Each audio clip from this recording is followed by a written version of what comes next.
Actuellement, les berges de Seine, c'est un endroit piéton où les gens se promènent en voiture. Je ne compare pas le GURP avec les berges de Seine.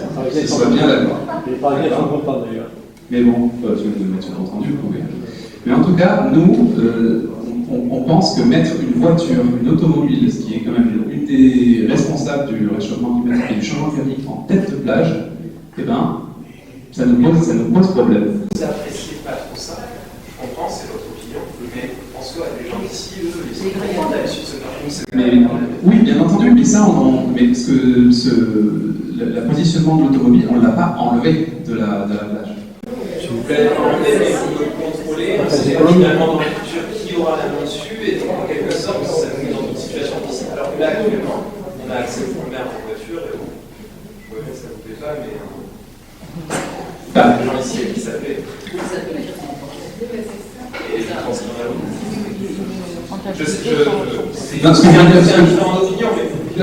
Mais j'entends tout à fait votre opinion. Ce que j'essaie d'expliquer, c'est qu'en fait, ce lieu-là n'a jamais été pensé comme un lieu qui peut recevoir du public de manière confortable. C'est simplement ça. Et ce que propose ce plan de plage-là, avec des ajustements, évidemment, ce n'est qu'un plan avant même une esquisse, c'est de pouvoir remettre à leur juste place les automobiles sans les chasser. Mais voilà. Et ça, c'est pourquoi? Oui, c'est ça. C'est pas compris. Non, mais je ne sais pas, c'est pas. Je sais pas, je vais peut-être recommencer, mais. Parce que ça fait 60 ans que ça marche comme ça, et pourquoi tout casser? C'est tout. La question qui a été posée, c'est Ce que je veux dire pas. On peut mettre un feu tricolore aussi. Moi, je voudrais vous remercier pour la qualité de votre exposé. Mais en fait, vous arrivez dans un climat qui est un peu un climat compliqué sur la commune. Et donc, il y a de la suspicion derrière ce projet. On est actuellement un peu divisé par des pratiques de Madame la maire depuis qu'elle est à la commune. Et donc, automatiquement, ce projet que je trouve logique, cohérent, qui s'explique, eh bien, il y a une espèce de chape de suspicion sur ces pôles à venir pour les Graillanais du GURP qui leur tient tant à cœur.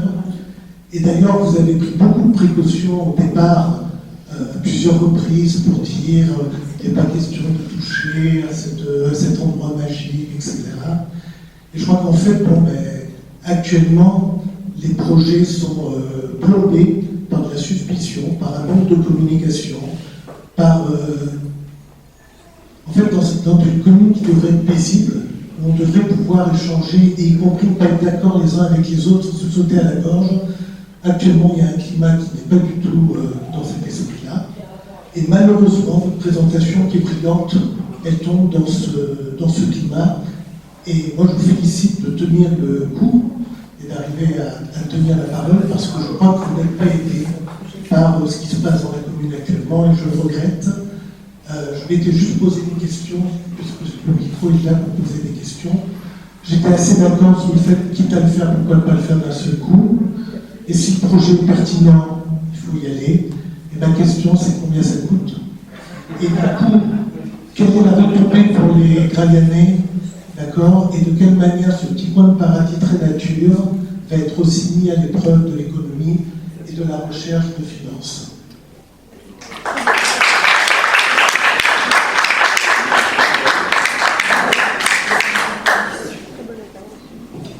Alors je vais déjà merci pour ces compliments. Je suis content que ça ait plu au moins à une personne. Je plaisante.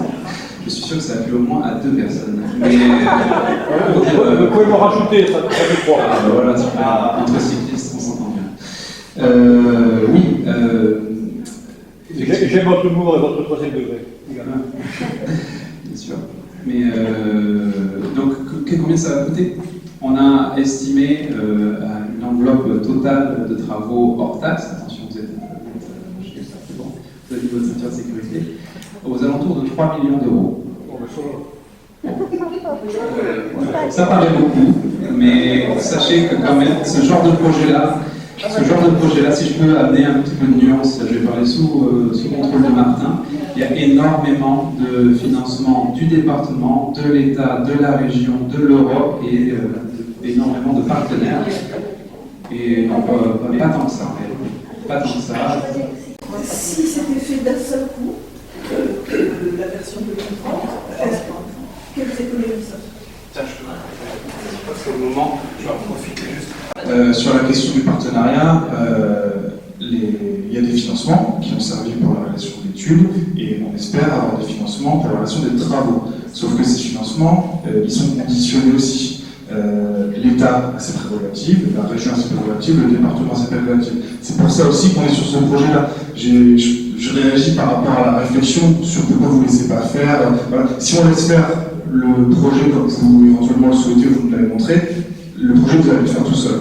Voilà, je pense, parce que clairement, aujourd'hui, on est dans une optique générale de réaménagement de ce type de site, en sortant la voiture pour récupérer ces espaces dunaires, qui sont des espaces qui ont été envahis dans les années 60, 70, 80, qui sont des espaces de dunes grises, qui sont extrêmement fragiles et qui permettent en plus, une fois replantés et qu'on arrête de circuler dessus, de maintenir un peu mieux face à l'érosion. Et on retrouve de la faune, on retrouve de la biodiversité sur ces espaces de dunes grises. On a perdu, on est en train de faire une étude dessus, les espaces de dunes grises sur la région Aix-Aquitaine, on a perdu entre 2000 et 4000 hectares sur les dernières années. Et c'est des espaces où il y a une faune et une flore extrêmement particulière qu'on ne retrouve nulle part ailleurs. Donc nous, il nous semble important, et aux partenaires aussi, de venir reconquérir cet espace. Et je pense, et c'est ce qui est partagé, et c'était aussi un peu la commande de la mairie, c'est que vous allez aussi retrouver du coup un espace avec un point de vue qui est extraordinaire et une qualité extraordinaire. Alors, ça peut poser des problèmes de fonctionnement, d'usage, ça va engranger des changements, mais je pense que là derrière, quand vous allez pouvoir vous y balader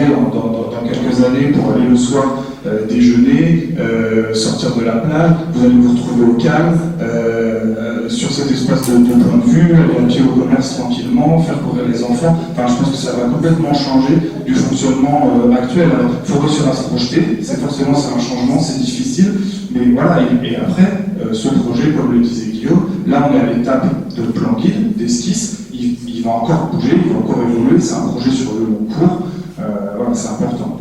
Et sur la question des financements, donc en effet c'est un projet qui est ambitieux, qui est aussi sur le long cours.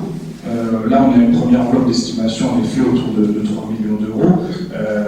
Nous on est là justement pour mettre les partenaires autour de la table et vous accompagner. Par contre cet accompagnement en effet, les accompagnateurs ils ont le droit aussi de dire leur mot sur le projet, c'est logique, ils sont financeurs. Donc voilà, il va falloir trouver des compromis, on les trouve depuis le début, on est arrivé jusqu'à présent à ce projet-là, il va continuer à avancer. C'était l'objectif de cette réunion publique aussi, c'était d'avoir les retours et de voir sur ce premier jet-là quelle pouvait être l'acceptation et les problématiques techniques. On a vu l'école de surf, très importante, la question de l'accessibilité. Voilà, c'est des choses qui ne sont pas encore complètement tranchées, c'est pas gravé dans le marbre, ça peut encore bouger, donc ça va être discuté, c'est un projet qui va être mené sur le long cours, et nous voilà, logique, on va continuer à vous accompagner là-dessus.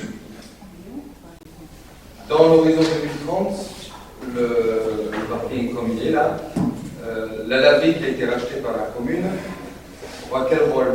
Excellente question. J'en ai pas parlé, mais parce qu'en fait on a adapté un petit peu notre présentation assez au dernier moment.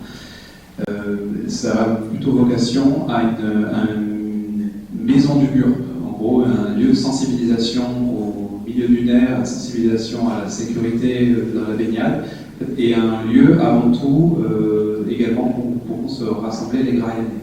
Donc un lieu un petit peu hybride qui encore une fois c'est le seul bâtiment qui fait face à l'océan. Dans cette une maison des activités de pleine nature, regroupant les pêcheurs, les surfeurs, les cyclistes, les piétons, les randonneurs. Pas mieux. C'est ça. On en vient à la question que je voulais poser. Vous parlez des Graillanais qui pourront avoir accès l'été à la plage et tout, mais au Burg, c'est le Burg, il n'y a pas que les Graillanais, il y a plein de gens de Thalès, plein de gens de Saint-Vivien, de Chaux, de Vinsac, qui viennent pêcher, qui viennent faire du surf. Je ne sais pas si vous pêchez ou si vous faites du surf, mais si vous êtes garé à 10 minutes avec la planche de surf de vous et par exemple de votre fils, ou avec votre matériel de pêche, le kayak, c'est quand même ça va être à mon avis la rébellion. Avez-vous pensé à ces gens-là? Ça sera plus la même vie, ça sera une autre vie. Déjà que c'est compliqué pour eux avec la distance actuelle de remonter. Il n'est pas question de chasser ces usages-là. Oui, mais ils ne pourront pas venir ici. Madame, excusez-moi, juste j'aimerais vous répondre calmement.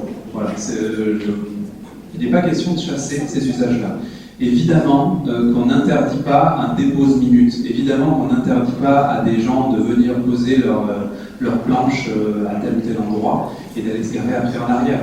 On n'interdit pas ça du tout. Madame, toutes ces choses-là, ce sont des choses qui vont pouvoir s'affiner avec le temps. Encore une fois, ce qu'on vous propose, c'est le projet à un instant T. On peut évidemment le faire évoluer. On ne va pas interdire ce type d'usage. Évidemment, c'est le sens. Je termine juste la réponse à la question. On n'interdit pas ce genre d'usage. Évidemment que non. Ça vous convient? Y avez-vous pensé? Comment? Y avez-vous pensé? Oui. D'accord, c'était la question. Oui, vous parliez de faire la réunion publique pour avoir des retours. Ce que je trouve dommage, c'est de la faire effectivement à cette heure-là. Il y a une personne qui s'est exprimée dans ce sens-là tout à l'heure, parce qu'effectivement, là, on est obligé de prendre sur nos temps de travail pour pouvoir y assister. D'autres personnes ne le peuvent pas. Donc du coup, ça limite quand même énormément les retours que vous voulez avoir sur votre projet. Une autre chose, un autre point, c'est par rapport, qui me questionne un petit peu, c'est l'histoire du parking.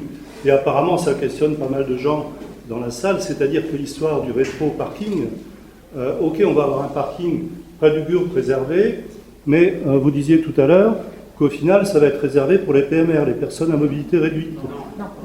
C'est un petit peu ce que vous avez dit tout à l'heure. Ce qu'on a dit, c'était que les places les plus proches de l'entrée de plage pouvaient éventuellement, dans le cadre d'un affinement du plan, être plutôt réservées aux personnes à mobilité réduite. Je pense tout particulièrement à celle-ci, par exemple. De toute façon, ce problème de la commune et de la mer. J'avais juste pas fini par rapport justement au parking. Donc, vous avez dit tout à l'heure que c'était réservé évidemment pour les commerces, ce qui est logique, que ça serait réservé pour les personnes à mobilité réduite. Au début, vous avez dit également pour les Graianais, mais comment on peut contrôler l'accès, etc. pour des Graianais? Quid? Parce que le nombre de places va être limité. Alors, hors saison, évidemment, il y a les places, il n'y a pas de problème. Par contre, par rapport aux histoires de personnes à mobilité réduite, tout le monde ne fait pas, moi j'en connais, qui ne font pas forcément la demande d'une carte, vous voyez, d'invalidité. Et donc là, ils vont se retrouver, il n'y a pas que les personnes à mobilité réduite, vous avez aussi des personnes âgées, des personnes qui ont d'autres problématiques aussi de santé, pour lesquelles l'accès va être compliqué si vous faites un rétro-parking qui se situe à plus de 8 minutes à pied pour une personne en bonne santé. C'est ça qui est un petit peu gênant, et c'est dommage qu'on ne soit pas plus concerté sur un projet comme ça. Attendez, je termine juste, j'en ai pas pour longtemps. Sur la plage du GURP et le site du GURP, qui est très cher à l'ensemble des Graianais, qu'on ne soit pas un petit peu plus concerté en amont. Ça permettrait d'affiner votre étude sans avoir, vous voyez, ce genre de réaction, etc. J'ai fini. J'entends tout à fait ce que vous dites. Vraiment, dans ce type de plan, là, le projet n'est pas du tout fini. C'est-à-dire qu'il n'y a vraiment rien d'acté dans le marbre. Ce sont des grandes lignes directrices. Si la volonté, c'est de proposer, vous parlez tout à l'heure d'un système de navette qui peut amener les gens, voilà, ça vous donne un élément de réponse. Si j'ai une navette qui fait en continu parking et tête de plage, ça peut être un élément de réponse pour amener les personnes à la mobilité. Excusez, je réponds juste au monsieur. Voilà, donc je réponds juste au monsieur. Et voilà, donc ça c'est des choses qui sont tout à fait possibles encore. Et on est au temps de la concertation, elle n'est pas finie. Enfin, le projet vient à peine de commencer. Donc en fait là on est vraiment déjà très en amont en fait, de ce qui va se passer. Donc tout n'est pas fini, la concertation n'est pas terminée. Je pense que Madame la maire n'a pas fini de venir vous voir et de vous proposer et de vous concerter. Il y a eu d'ailleurs une concertation, il y a de ça, c'était l'année dernière, il y a je ne sais plus trop, en automne dernier, où on a vu des habitants et des habitantes. Voilà, c'est vraiment déjà très en amont. Donc on trouvera des solutions, j'entends les inquiétudes, évidemment on ne pouvait pas répondre à toutes les questions, c'est très difficile avec un projet, à ce stade du projet, de répondre à toutes les questions, mais évidemment on va y penser.